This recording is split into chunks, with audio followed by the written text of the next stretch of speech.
কাবাব খেতে কে কে পছন্দ করো? আমার মতো যদি ভুল করে থাকো, যারা রেগুলার খানপুর যাও তারা লাজিজের কাবাব এখন টেস্ট কেমন হয়েছে সেটা তোমরা খেলেই বুঝতে পারবে। বিশ্বাস করো, ওইদিন আমার টাকাটাই জলে গিয়েছে। যেহেতু আমি পে করেই খেয়েছি, আমি অবশ্যই এটার রিভিউ ভালো মন্দ আমার কাছে যেমন লাগবে আমি তেমনটাই বলবো। যাই হোক, তোমরা কেমন আছো? অবশ্যই ভালো আছো, ভালো থাকো।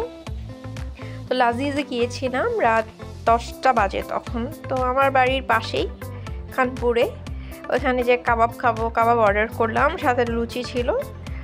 তো ওটা আসলে লুচি কোন টাইপের লুচি আমি আমার জানা নেই, ওটা আমার কাছে বনসাই রুটির মতোই লেগেছে, তোমরা এটা লুচি বলছে। যাই হোক, তো আদা আনা কাবাব যেটা ওইটা অর্ডার করেছিলাম, ওইটার টেস্ট এমন হবে আমার মনে হচ্ছে যে ওখানে মাটনের চাইতে বেসন বা ময়দা কিছু একটা অ্যাড করেছে, ওটার পরিমাণটাই বেশি ছিল।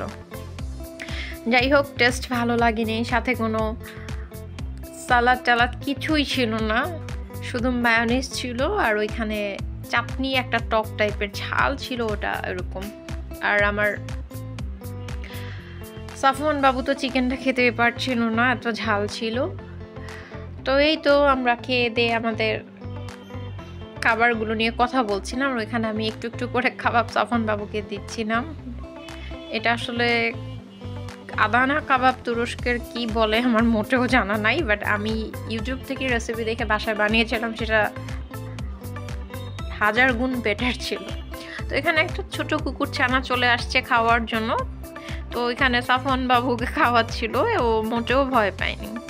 তো যাই হোক, এই ছিল আজকের মতো, কথাবার্তা বললাম অনেক কিছু। তোমরা যারা রেগুলার খানপুর যাও অবশ্যই